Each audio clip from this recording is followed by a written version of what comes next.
श्री स्वामी समर्थ. स्वागत आहे तुमच्या माझ्या यूट्यूब चॅनलमध्ये. आजचा दिवस तुम्हाला खूप छान सुख समाधानाचा जाओ ही स्वामींच्या चरणी प्रार्थना करते आणि आज या नवीन व्हिडिओला सुरुवात करते. तर बघा मित्रमैत्रिणींनो, उद्या आहे संकष्टी चतुर्थी आणि संकष्टी चतुर्थीच्या दिवशी गणपती बाप्पांची मनोभावे सेवा पूजा केली जाते. चतुर्थीच्या दिवशी गणेश तत्व हे जास्त प्रमाणामध्ये कार्यशील असते आणि हा संपूर्ण दिवस गणपती बाप्पांना समर्पित मानला जातो. या दिवशी आपण केलेल्या उपायांचे, सेवेचं, उपासनेचं, पूजेचं फळ हे इतर वेळेपेक्षा आपण केलेल्या सेवेच्या पूजेपेक्षा कित्येक पटीने आपल्याला जास्त प्राप्त होत असतं. आता बऱ्याच ज्या सौभाग्यवती महिला आहेत, स्त्रिया आहेत, ज्या विवाहित आहेत, तर त्या संकष्टी चतुर्थीचं व्रत हे खास करून आपल्या मुलांच्या प्रगतीसाठी, मुलांच्या भवितव्यासाठी करत असतात. तर तसेच काही उपाय सुद्धा आपण आपल्या मुलांच्या कल्याणासाठी करत असतो. जरी संकष्टी चतुर्थीचे व्रत नाही केले, उपवास नाही केला, तरी सुद्धा आपण काही उपाय जर या दिवशी केले तर गणपती बाप्पांच्या कृपेने आपल्या मुलांच्या मनोकामना पूर्ण होतात किंवा आपल्या आयुष्यातील ज्या काही इच्छा आहेत तर त्या नक्कीच दूर होत असतात. असाच एक उपाय म्हणजे एक नारळाचा उपाय प्रत्येक आईने आपल्या मुलांच्या भवितव्यासाठी हा जो आहे तर तो आवर्जून उद्याच्या दिवशी करायचा आहे, ज्यामुळे मुलांच्या जीवनातील सर्व अडचणी संपतील, मुलांची अभ्यासामध्ये प्रगती होईल, त्यांची स्मरणशक्ती सुधारेल. तर हा उपाय आपल्याला उद्या आता कधी करायचा आहे, कोणत्या वेळेमध्ये करायचा आहे, याविषयीची संपूर्ण माहिती मी आजच्या या नवीन व्हिडिओमध्ये तुमच्या बरोबर शेअर करणार आहे. त्यामुळे व्हिडिओ कुठेही स्किप न करता शेवटपर्यंत नक्की बघा. चॅनलवरती तुम्ही जर हा व्हिडिओ पहिल्यांदा बघत असाल तर चॅनलला आवर्जून सबस्क्राईब करा आणि असेच नवनवीन माहितीपूर्ण व्हिडिओ बघण्यासाठी समोरील बेल आयकॉनलाही प्रेस करा. तर बघा, या दिवशी प्रत्येक आईने किंवा वडिलांनी आपल्या मुलांसाठी एक नारळाचा जो उपाय आहे तर तो नक्की करा. हा नारळ जो आहे तर तो आपल्याला एका ठिकाणी अर्पण करायचा आहे. म्हणजेच गणपती बाप्पा जे आहेत तर ते सुख करता आहेत, दुःख हरता आहेत, विघ्न हरता आहेत. त्याचप्रमाणे ते प्रथम पूजनीय आणि बुद्धिदाता आहेत, मंगलदाता आहेत. इच्छापूर्ती करणारे दैवत म्हणजे हे गणपती बाप्पा. गणपती बाप्पा त्यांच्या भक्ताच्या जीवनामध्ये कधीही संकट, विघ्न येऊ देत नाही. तसेच भक्तांच्या ज्या काही समस्या, अडचणी आहेत, दुःख आहेत तर ते बाप्पा नक्कीच त्या दुःखांचं, संकटांचं निवारण करत असतात, नष्ट करत असतात. या दिवशी आपल्याला सकाळी लवकर उठायचं आहे, स्नान करायचं आहे, यानंतर स्वच्छ, आता जर तुम्हाला शक्य असेल तर या दिवशी आवर्जून लाल कपडे घालण्याचा प्रयत्न करायचा आहे. ज्यांना शक्य असेल त्यांनी लाल वस्त्र आवर्जून परिधान करा. ज्यांना नसेल शक्य त्यांनी काळे सोडून इतर कोणतेही घालू शकता. आणि आपल्या देवघरामध्ये आता प्रत्येकांच्या गणपती बाप्पांची मूर्ती ही असतेच असते. आता मूर्ती असेल, फोटो असेल तर त्यांची आपल्याला विधिवत पूजा करायची आहे, पंचोपचार पूजा करायची आहे आणि आवर्जून बाप्पांना आपल्याला दुर्वा देखील अर्पण करायचा आहे. एक जास्वंदीचं फूल बाप्पांना अर्पण करायचं आहे, कारण लाल जास्वंदीचं फूल जे आहे तर ते गणपती बाप्पांना खूप म्हणजे खूप अतिशय प्रिय आहे. तर लाल रंगाचं जास्वंदीचं फूल बाप्पांना अर्पण करायचं. यानंतर आपल्याला फोटो असेल तर त्या फोटोला आपण या फुलांचा हार बनवून किंवा दुर्वांचा हार जो आहे तर तो बनवून सुद्धा अर्पण करू शकता. त्याचबरोबर मोदकांचा नैवेद्य दाखवायचा आहे, मोतीचूरचे लाडू अर्पण करायचे आहे, गुळ खोबऱ्याचा नैवेद्य अर्पण करू शकता.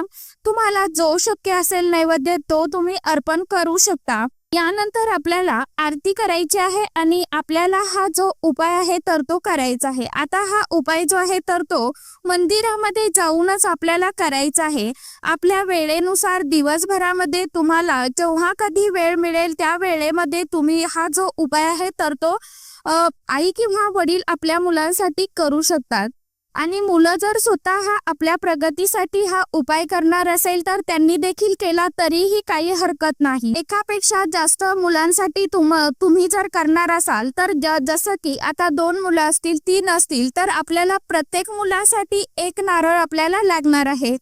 तर कारण की मुलं काही वेळा सतत घरामध्ये किरकिरपणा करतात, चिडचिडपणा करतात किंवा हट्टीपणा करत असतात, ऐकत नाही. कधी कधी त्यांना नजरदोष निर्माण झालेला असतो. शाळेमध्ये जाणारे मुलं मुली तर त्यांना वाचलेलं लक्षात राहत नाही, स्मरणशक्ती कमजोर झालेली असते, खूप अभ्यास करतात परंतु परीक्षेच्या वेळी त्यांना वेळेवरती काहीही अभ्यास केलेला आठवत नाही, अभ्यासामध्ये मन लागत नाही. बऱ्याच वेळा मुलं सतत आजारी पडतात किंवा आपली मुलं वाईट गोष्टींच्या आहारी गेली असतील, व्यसनाधीन झालेली असतील, नोकरी असेल तर नोकरीमध्ये त्यांना यश मिळत नाही, प्रमोशन मिळत नाही किंवा नोकरी शोधत आहे परंतु मनासारखी नोकरी त्यांना मिळत नसेल, आपल्या मुलांबद्दलची कोणतीही समस्या असेल तरी सुद्धा तुम्ही हा जो उपाय आहे तर तो करू शकता.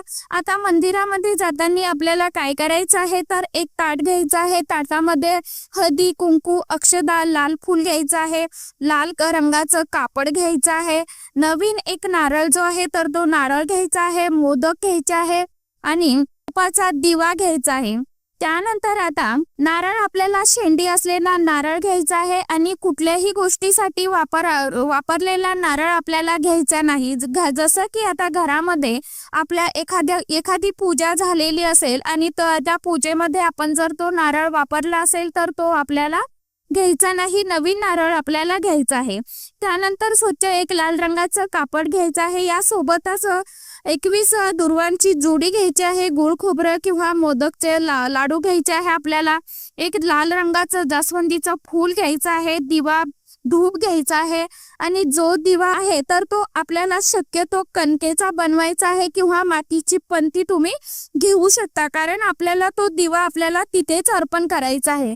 यामध्ये आपल्याला तुपाचाच वापर करायचा आहे. मंदिरामध्ये गेल्यानंतर सर्वप्रथम काय करायचं तर गणपती बाप्पांच्या मूर्तीसमोर आपल्याला हा जो दिवा आहे तर तो लावून घ्यायचा आहे, धूप लावायचा आहे, दिव्याखाली आपल्याला थोड्याशा अक्षदा ठेवायच्या आहे, त्यावरती हळदी कुंकू अर्पण करायचं आहे आणि दिव्याची जी वात आहे तर ती उत्तर दिशेला किंवा पूर्व दिशेला आपल्याला करायची आहे. त्या दिव्याला देखील आपल्याला हळदी कुंकू अक्षदा फूल अर्पण करायचं आहे. त्यानंतर गणपती बाप्पांना हळदी कुंकू लावायचं आहे. ओलं कुंकू लावण्याचा प्रयत्न करा.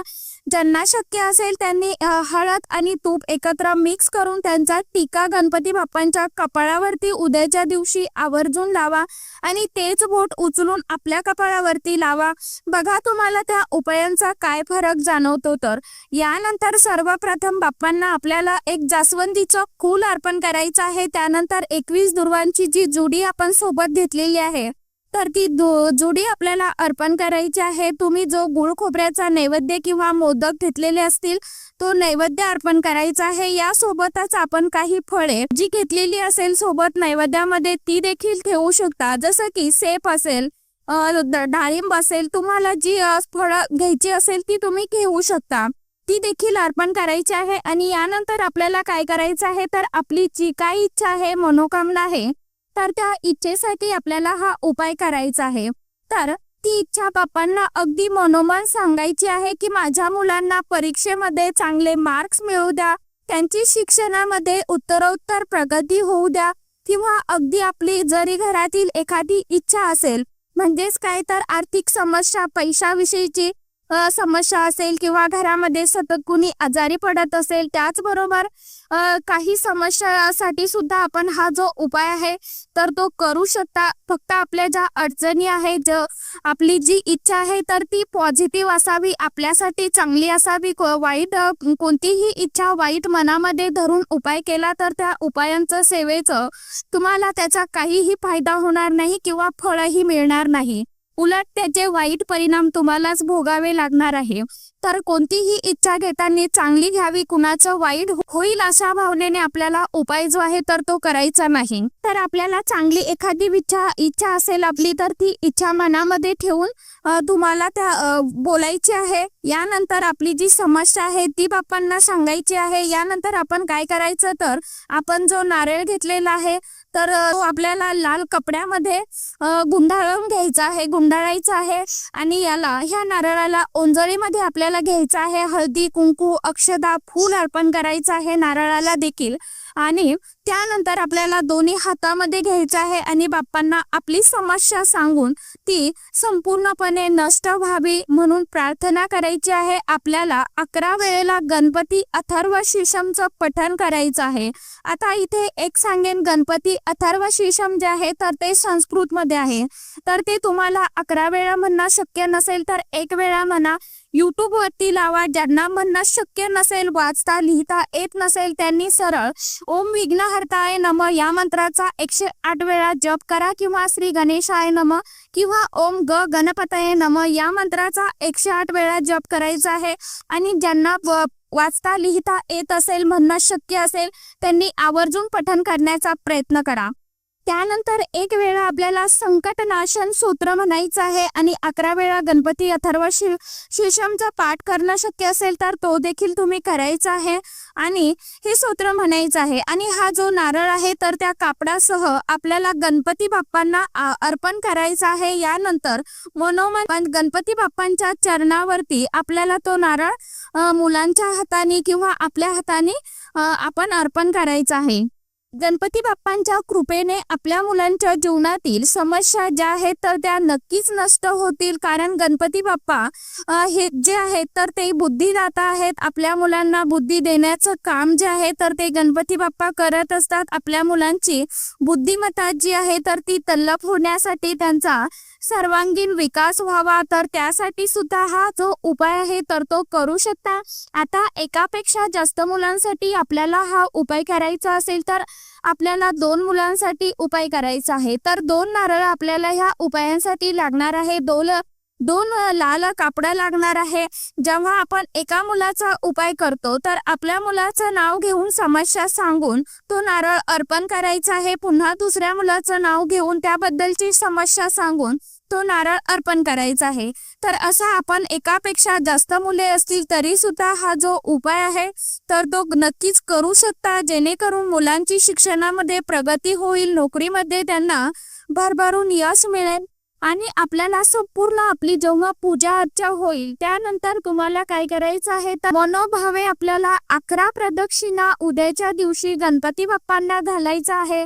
पाठीमागनं गणपती बाप्पांचं दर्शन कधीही घ्यायचं नाही। प्रदक्षिणा करत असताना शांततेत करायचं आहे, नुसतं करायचं म्हणून करायचं नाही। तर आपल्याला जेव्हा आपली एक प्रदक्षिणा पूर्ण होते तर आपल्याला कमीत कमी 1 सेकंदभर तरी आपल्याला जसं आपण स्वामींसमोर थांबतो तसं आपल्याला 1 सेकंदभर तरी गणपती बाप्पांच्या समोर हात जोडून उभं राहायचं आहे, त्यांना प्रार्थना करायची आहे आणि मनामध्ये ओम गणपतये नमः या मंत्राचं सतत आपल्याला नामस्मरण करत राहायचं आहे 11 प्रदक्षिणा होईपर्यंत।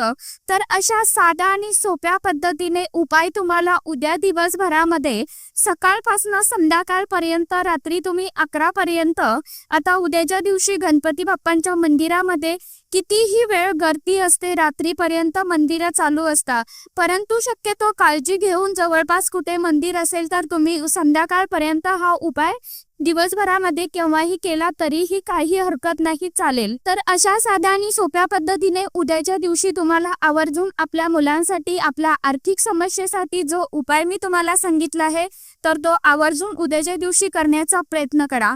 तर आजच्या व्हिडिओमध्ये इतकीच माहिती होती, कशी वाटली नक्की सांगा। व्हिडिओ आवडला तर चॅनलला आवर्जून लाईक शेअर सबस्क्राईब जरूर करा। परत भेटूया नवीन माहितीसोबत, नवीन व्हिडिओसोबत। तोपर्यंत सर्व माझ्या YouTube परिवाराला श्री स्वामी समर्थ।